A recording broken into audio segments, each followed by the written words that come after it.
Pemirsa, kita akan memasuki kabar Nampanambayan.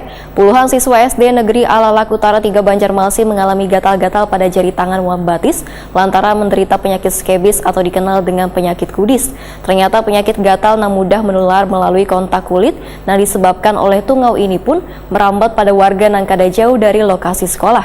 Komisi 4 DPRD Banjarmasin turun ke lapangan wayah mendengar adanya penyakit menular yang menjangkiti warga Alalak Utara Banjarmasin Utara tersebut.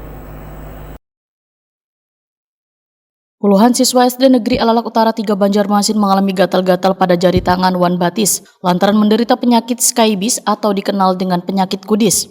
Ternyata penyakit gatal yang mudah menular melalui kontak kulit yang disebabkan oleh tungau ini pun merambat pada warga yang kada jauh dari lokasi sekolah. Komisi 4 DPRD Banjarmasin turun ke lapangan wayah mendengar adanya penyakit menular yang menjangkit warga Alalak Utara Banjarmasin Utara.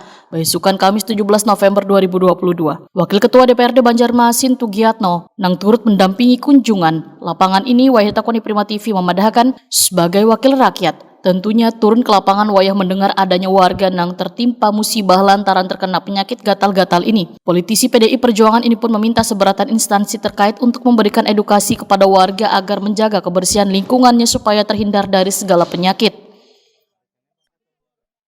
Makanya kami selaku wakil masyarakat sesegeranya lah melihat ke lokasi dan kami meminta pihak Dinas Kesehatan, Dinas Pendidikan, serta Lurah. Kami minta camat tapi diwakili Pak Sekcam untuk melihat langsung.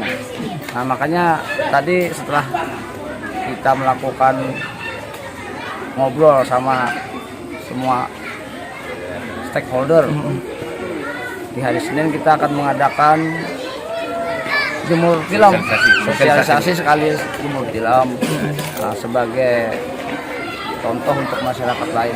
Cuman ini khusus untuk RT 7 dulu. Ketua Komisi 4 DPRD Banjarmasin Saud Nathan Samosir mengaku sangat prihatin dengan adanya kejadian ini. Wan meminta Dinas Kesehatan Banjarmasin untuk mengatasinya serta mensosialisasi ke warga tata cara menghindari penyakit gatal-gatal ini. Politisi PDI Perjuangan ini pun meminta pula Dinas Kesehatan Banjarmasin untuk melakukan pemeriksaan kepada murid sekolah lainnya agar permasalahan ini cepat tertangani dengan baik.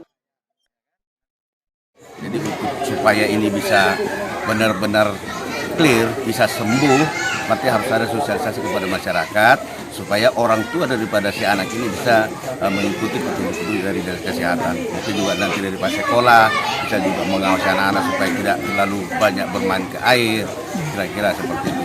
Jadi kita lihat nanti hari Senin akan oleh lurah dan kecamatan akan mengumpulkan warga RT 7 dulu untuk melakukan sosialisasi. Mungkin ada programnya jemur tilam bersama, rendam pakaian bersama dengan air panas. Kira-kira itu mungkin langkah awal dulu. Kalau pengobatan versi dari Dinas Kesehatan tadi sekali oles langsung sembuh. Tapi karena ini berulang selama pola hidupnya, artinya tadi karena sumbernya dari tilam, dari bantal. Nah, kalau ini tidak dilanjuti oleh orang tua, ya akan berulang kembali seperti itu. Makanya kita lakukan rembuk tadi supaya sosialisasi itu kita lakukan kepada orang tua. Penyakit skebis ini beraksi wayah malam hari yang biasanya muncul nang kayak igutan nyamuk. Namun bentolannya lebih banyak wan berada di kulit-kulit tipis nang kayak di sela jari wan lainnya.